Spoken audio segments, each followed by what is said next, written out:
A while ago, I took the time to organize all documents in our possession that pertain to Kutar. What you see here is the material I consider reliable. You're saying there's unreliable material too? Yes. Most of the information we have was transmitted through an oral tradition. Inevitably, some of her stories were mythologized and deified over the years through countless retellings. That's why I organized them into reliable and unreliable.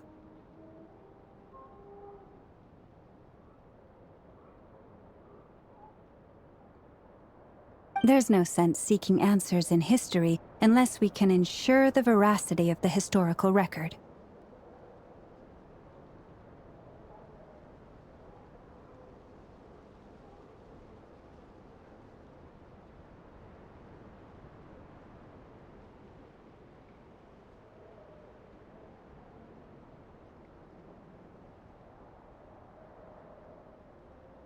Makes sense. All right, let's take a look through.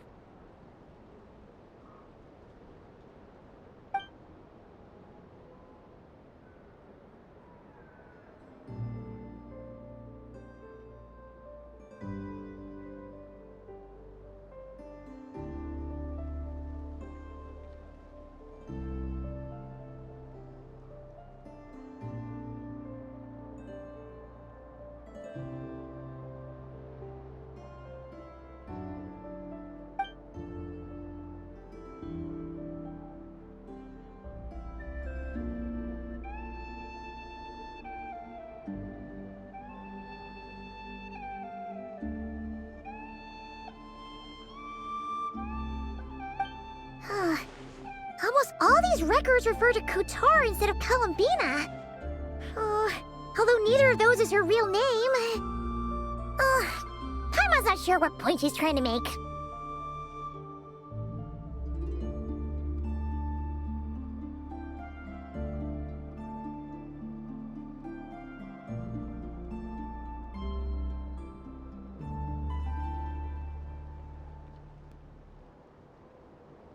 What we can gather from these records is that the Frost Moon Scions worshipped her as a god, placing impossible expectations upon her.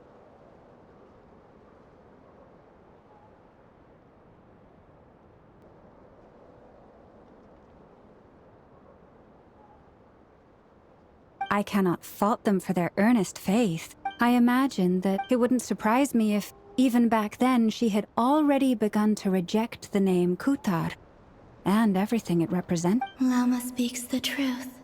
When I heard them call upon Kutar with hope and expectation in their voices, they may as well have been calling upon somebody else.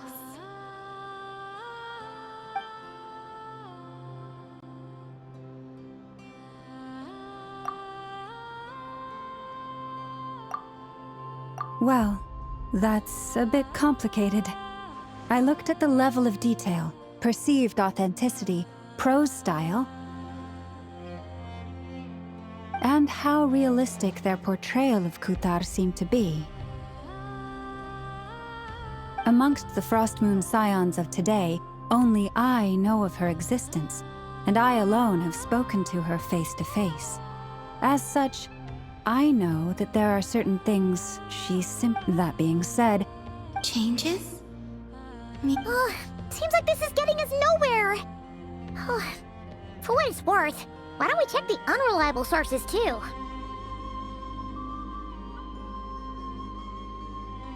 Sure. Give me a moment.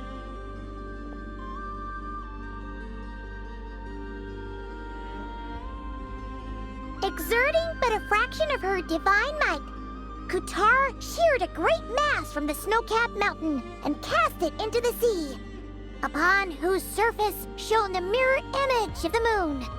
Thus was formed the island of Hisi.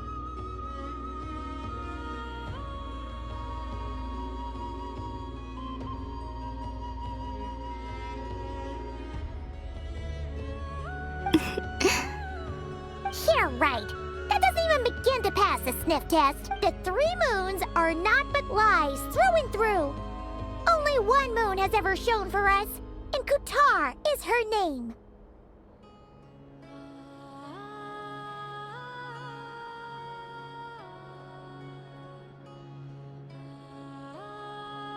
The vast majority of ancient texts are filled with fanciful tales like these.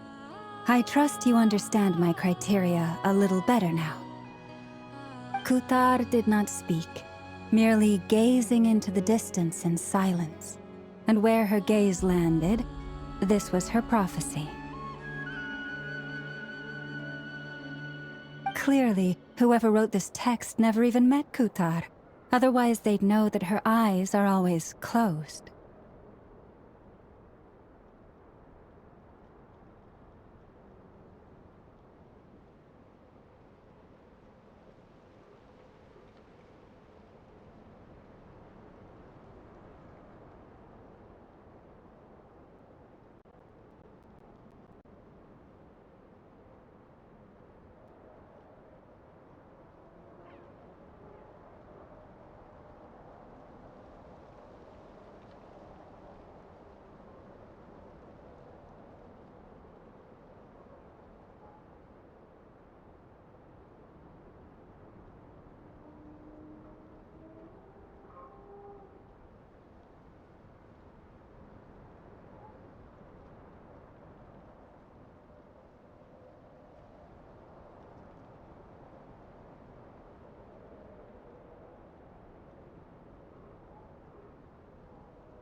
What about you, Traveler?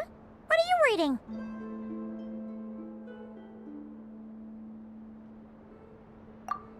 Come on, let Paimon see. The child wished to build a wooden nest with which to shield a fledgling bird from the cold.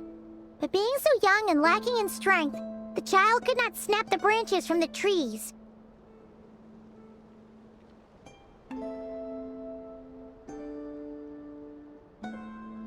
Kutar was passing by. Not knowing the moon chanter declared the event a miracle. Yet, Any thoughts after reading that? Yeah, Columbina probably just wanted to join the kid in making nests. Ah. I'd originally considered this a fabrication, because Kutar did not perform any similar actions in subsequent records. But now that I think about it, it does seem like something Columbina would do. It's just that... She didn't know how other people would interpret her actions. She was probably worried about making things difficult for people. So, she gradually stopped joining in. Yes. Oh, that's so sad.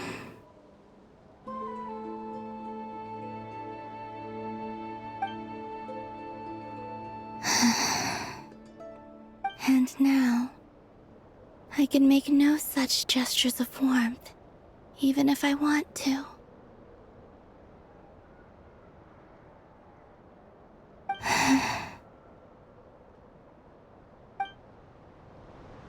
Still no name. That's a bit of a shame.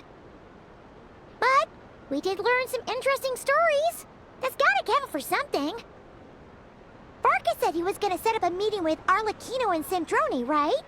Let's go back to Nesta Town and see how he's doing.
Emotions are like a raging torrent that surges through the mind. More often than not,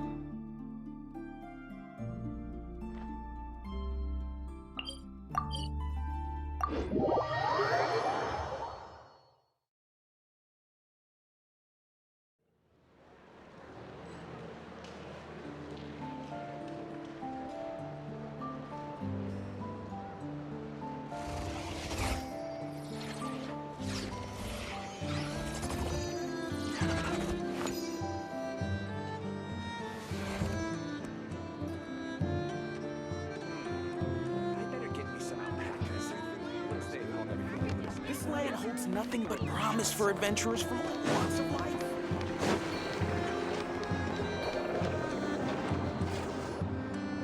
Let's see. There's Varka. Oh, and it's Durin and Albedo too.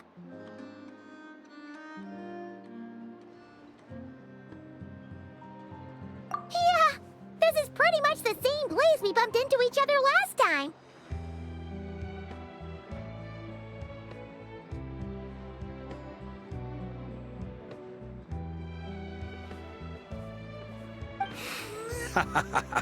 I convinced them to stick around a little longer. We were all waiting on people, so I figured having a little company would help pass the time.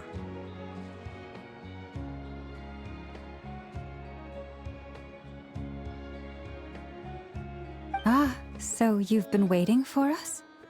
Does this mean that you've already arranged things with the Fatui?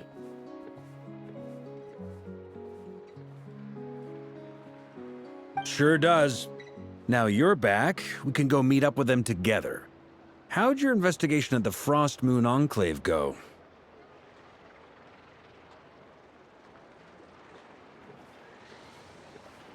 Well, we didn't find out Columbina's true name. But apart from that, it went pretty well.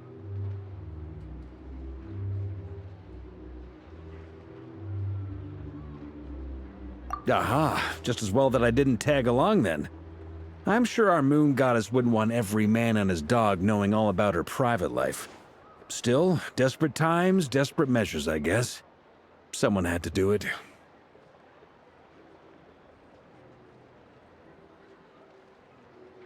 So, Varka was waiting on us, but what about you two? Are you waiting for Alice?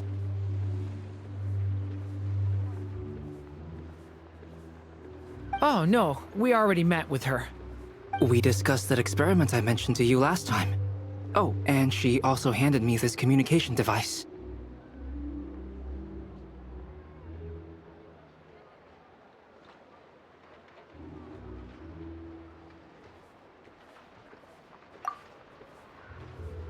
That's right. I understand she informed you about the relationship between the phantom phenomena and Tevat's borders, yes? She wants me to help her with some more experiments on that front. She said that she'll contact me through this device with more information. Ah, I see. Following instructions and making observations. Pretty common research method. Takes me right back to Albedo's lab.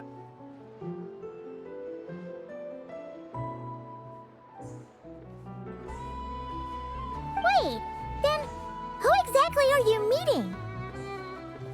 Someone you know. Albedo's met him too. But I don't think Miss Lauma or the Grand Master have been introduced. Introductions are overrated, especially in cases like this. It's you! So? It's not like the academia has prohibitions against going abroad. Also, I applied for leave. I've been writing to Hat Guy since obtaining a human form. I've already brought him up to speed on everything that's been going on in Nodcry.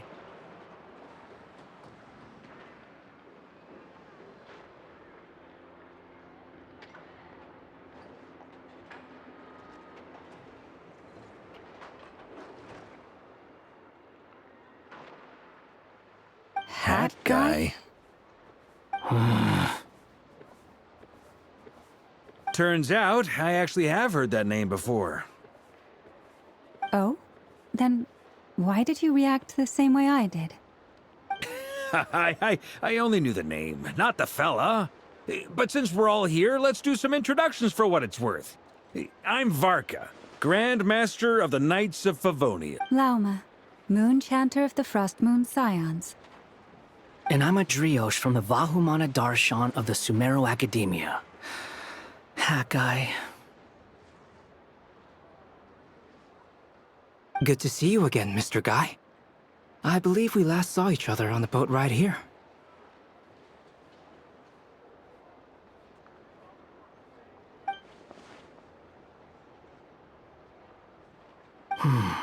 Mind you, the only reason I came here is because there's someone I want to look into.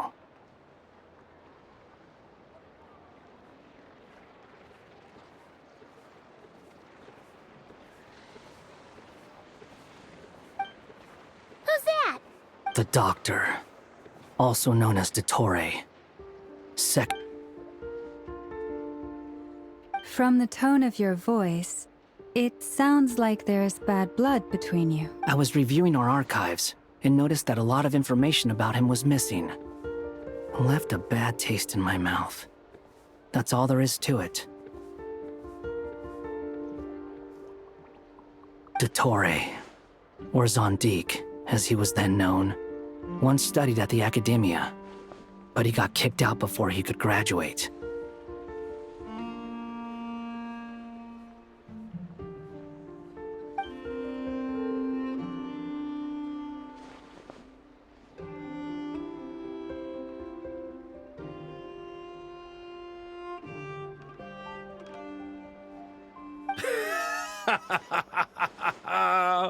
So the Harbinger's #2 man is a college dropout? How embarrassing for them. Last we heard, he was planning something. We actually heard that a few times before, even coming to Nokrai. But we haven't seen a trace of him since we got here. He only appears when something interests him. For all we know, he might have left already. But the fact he did something here at all is worth noting. It'll fill a couple extra lines in his file.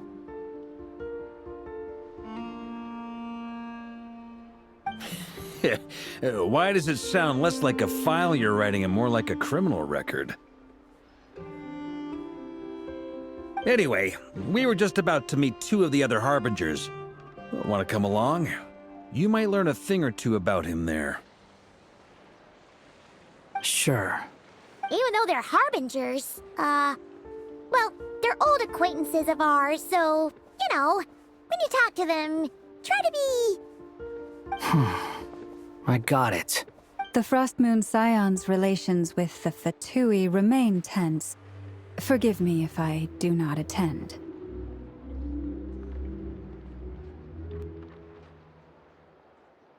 In that case, we'll continue assisting Miss Alice with her experiments.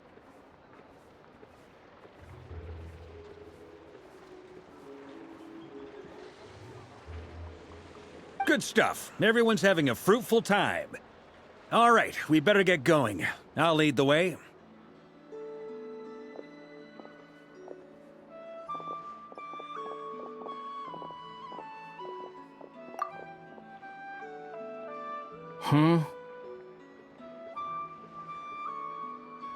Well, yeah, that's obviously part of it. But I'm not the only one who has a score to settle with him. Neither you, nor Lesser Lord Kusanali, nor I want to see him meddling with things again.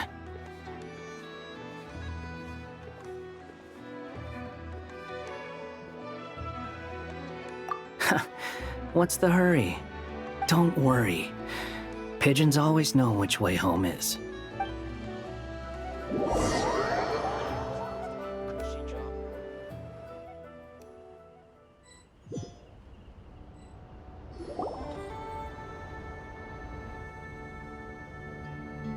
You made it. Who is this? A scholar from Sumeru. They call him Hat Guy. He's an old friend of the Travelers. Wait, this is the Academia representative you wrote about? He doesn't exactly look the part. I believe this will prove my identity. You'll notice it bears the seal of the Sanctuary of Surasthana. Well, what do you know? So it does. All right then. My mistake.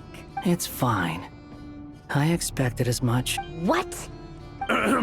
So as I mentioned in my letter, the Academia's got its eyes on Dottore. But this matter remains top secret. Apart from those assisting in the investigation, the fewer people who know, the better. If anyone asks, I'm here in Nordkreis to pursue my personal academic interests.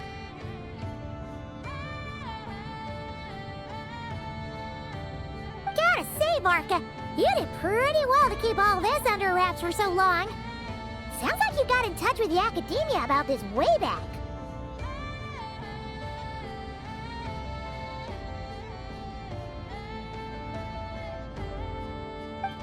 Haha, you flatter me.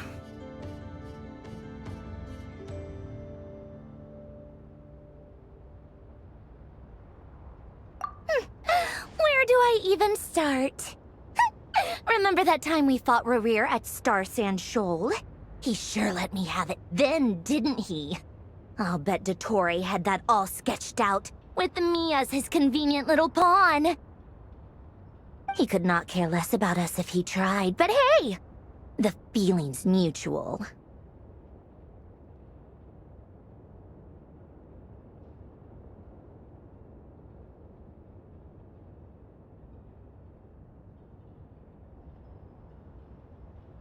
Does Dottore really strike you as the sort who values his relationships with his colleagues? Fair point. Definitely not. Which is why I always keep my guard up whenever he starts making suspicious moves. To that extent, our motivations align. On top of which, I consider you trustworthy people. Now, back on topic. In the wake of the Reikir of Solnari episode, Sandrone and I grew suspicious about Dottore's complete inaction during the entire affair. So we tried to find out what he'd been up to, but unfortunately to no avail. He never lets anyone in on his plans. The more he cares about something, the more secretive he gets. Indeed.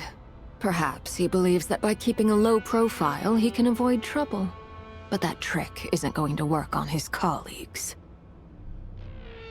Yeah, I mean, he's been researching the ancient moon's remnants. And he's been trying to get his paws on the moon marrows. Only an idiot would believe he doesn't have something more planned. With this in mind, I returned to Snezhnaya and relayed my thoughts to Her Majesty the Tsaritsa, entreating her to have him recalled.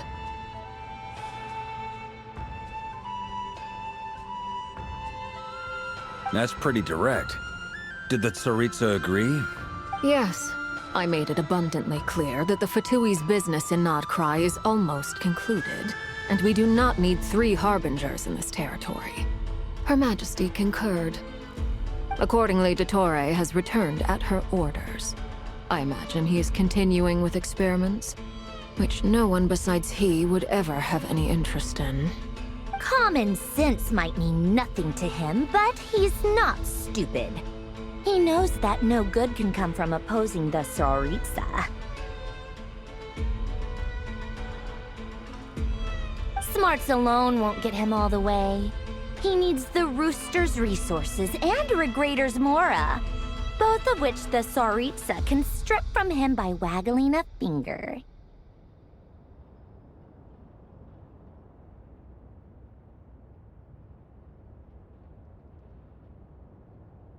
But doesn't he have a track record of publicly following orders while going against them in private? He probably has it down to a fine art by now.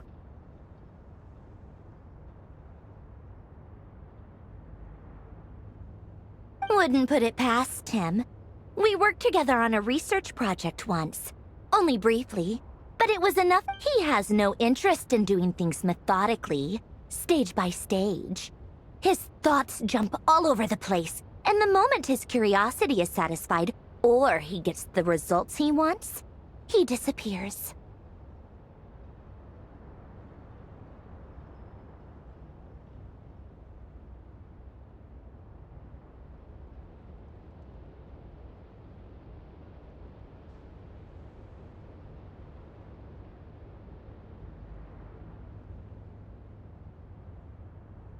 The only similarity we share is that, once we set our minds on doing something, we will see it done, whatever it takes.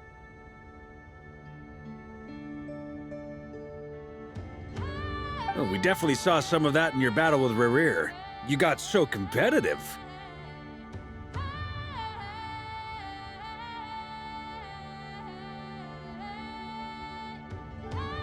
Ugh, do not remind me.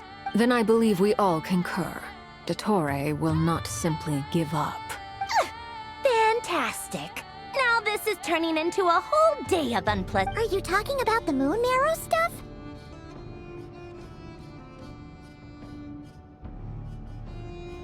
He also strikes me as the kind of person to disregard experimental regulations, ruin all the equipment, and go way over budget. Then leave the first person he can find to deal with the fallout.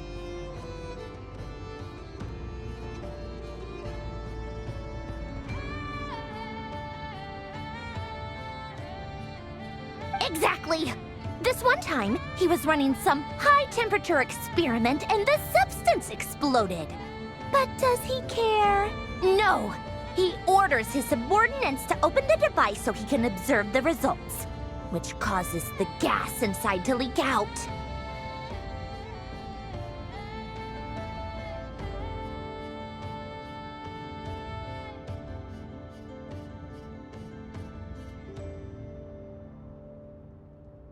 That gas was poisonous! If I hadn't been there, who knows how many people might have died? And after all that, he left, while I was still cleaning up after his mess. What a waste of time, he said. Waste of time? The nerve! He wasted my time! You've been bottling that up for a while, huh? Hat guy, I must say, you seem awfully familiar with internal Fatui affairs. Especially when it comes to Dottore. Thank you, Lady Harbingers, for providing such valuable information. I have no other questions for now, so I'll be on my way.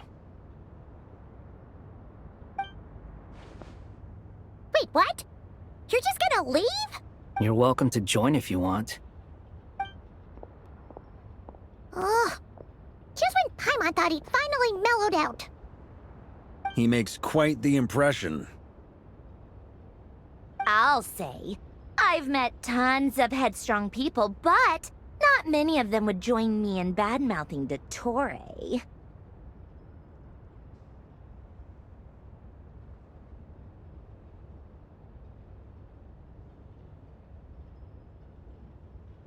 Anyway, back to the main agenda. Barca, you said that Columbina has gone missing? Or rather, disappeared. Yeah. We're working on building a connection between her and this world. The simplest method is to find out her real name. I've actually asked her that question before, but she said she didn't know. Considering our relationship, I doubt she was lying to me.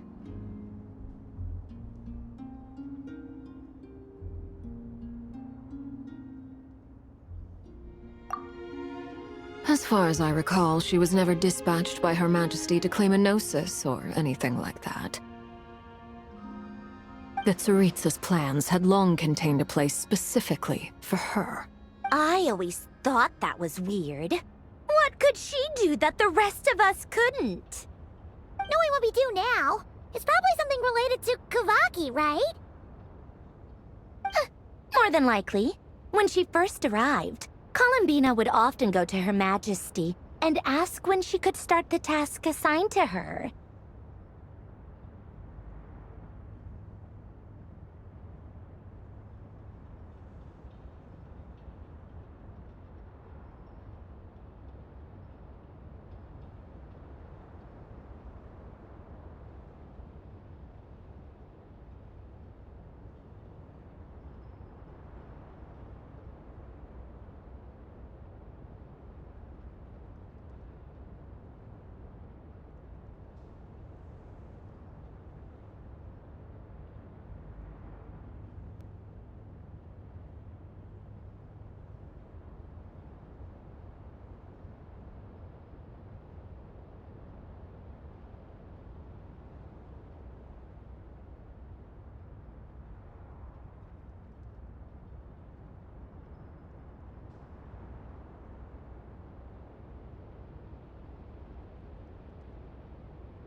But Her Majesty always gave the same reply.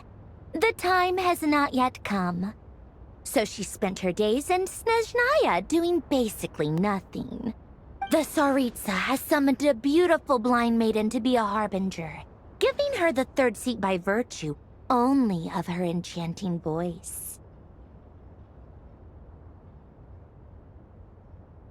It was a dumb and stupid rumor, but the reality of the situation made it hard to refute. And what happened after that? I imagine she stopped caring. She no longer seemed to care why she had been recruited, and Her Majesty never gave her any missions, so she just continued to sing in the flower garden. For my part, I was busy. So busy, in fact, that watching someone be that idol had me fuming. But still, I got the sense that she had long been used to a life of other people claiming she was needed when she wasn't.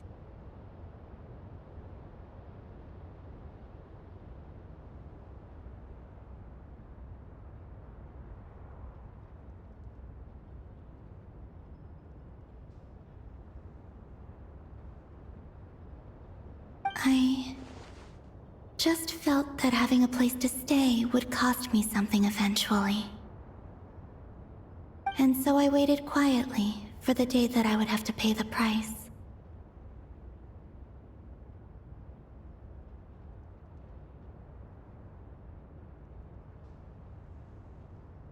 And on the other end of that spectrum, you had me. Someone once told me that I had the lousiest work and the toughest luck. That's a good way of putting it.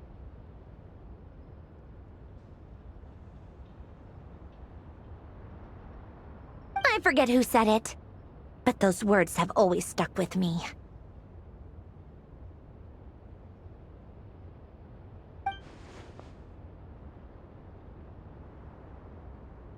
But you've done your job exceptionally well all this time. Because at heart, you are a conscientious person.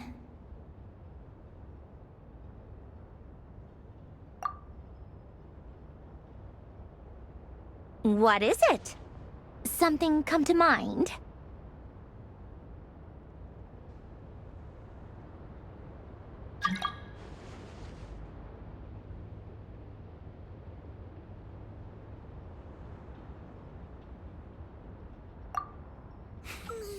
That makes sense. Nothing screams "you are needed" like your name shouted from across the town.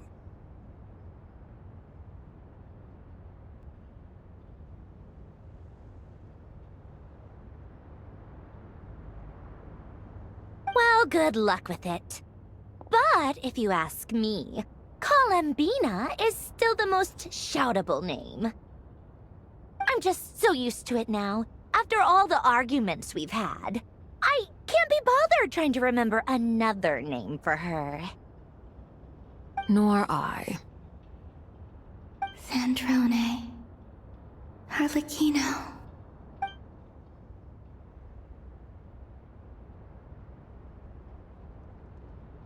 Huh! It's a Sealy! Does that mean Nicole has news for us? Ladies, I thank you for your hospitality. If the chance ever comes up, I definitely owe you both a drink sometime.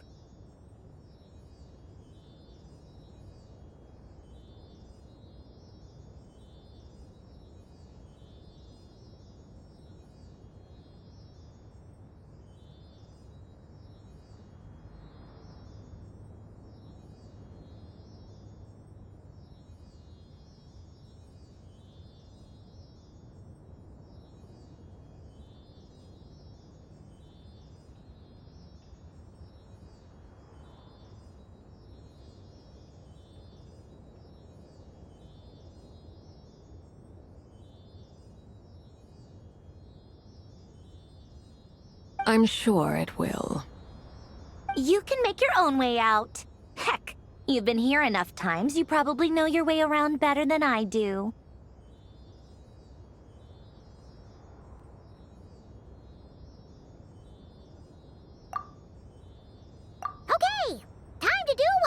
adventurers do best. Follow that Sealy!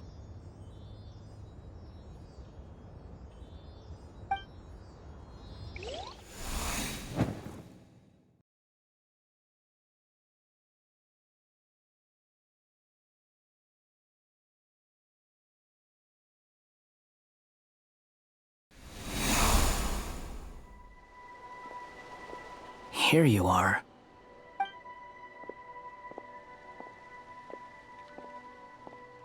Oh, hat guy.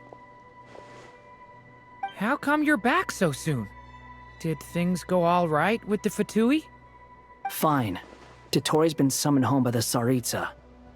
Couldn't get much more than that. How about you? Any progress with the investigation? Unfortunately not. We've tried everything. Different phantoms, different locations, different points in history. But the results were the same each time. Abyssal monsters roaming the land. People crying out in despair, with no hope of being rescued.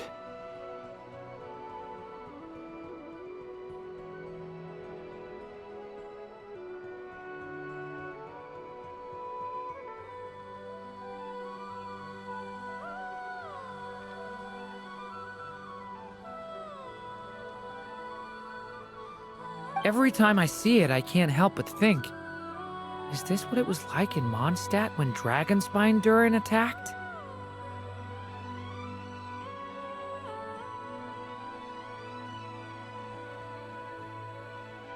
And if I fail in the task I've been given, will I... That's just meaningless speculation. When we encountered similar phenomena previously, I tried to interfere with those illusions, using sounds and lights to guide them.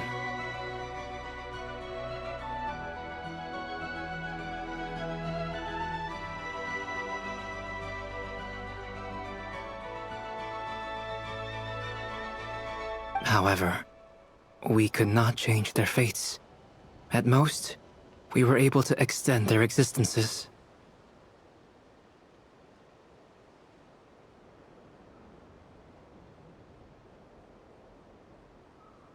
The events of the past are like fate that has been written into Irminsul.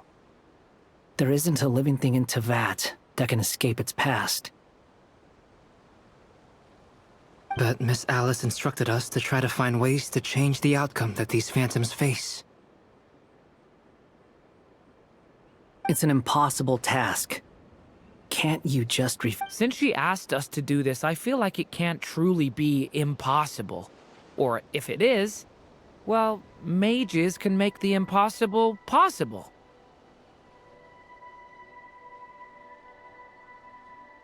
I could not have been born as Durin otherwise. But you also said that your past 39 attempts were fruitless.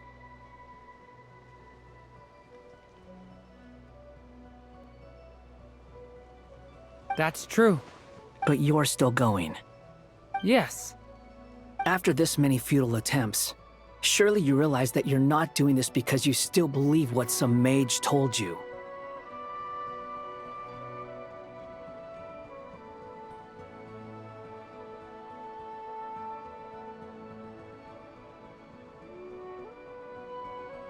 It's because you want her hypothesis to come true.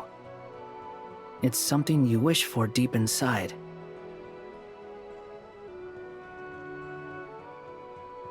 So, think for yourself about what you want to do. As long as you don't believe it's futile, it isn't. Yeah. Previous experience indicates that we cannot touch the phantoms, which limits the effectiveness of our interventions. If we want to clear this hurdle, we need to break this rule somehow. Same thought here. Following the same rules means repeating the same failures. Reducing ourselves to mere playthings of fate. So you mean we need to figure out a way to make contact with them despite knowing that we can't? Yes, and I suspect that's something only you are capable of. Everything in Tevat is logged in Irminsul, but the withering that once occurred in Sumeru was a sign that the Great World Tree was being corrupted. This corruption allowed things that should not have existed in Tevat to appear. This is tantamount to rewriting reality to an extent.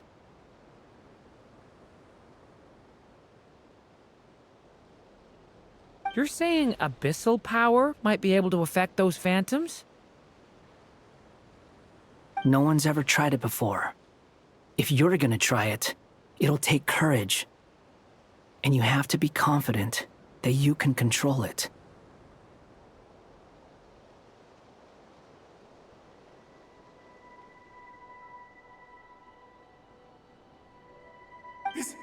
Is anyone there? Has anyone seen my daughter? She's missing. I have to find her. I hear someone inside. Spargana? Are you in there? Ah! If I can use my abyssal powers to warn him that there is danger here, maybe it'll change his decision. Maybe he'll stay away. Yes. The important thing is not the nature of the power, but rather To intimidate and obstruct. Sounds about... Let me try. I should be able to influence that thing. Have you seen a little girl? What? This isn't the time for that! Just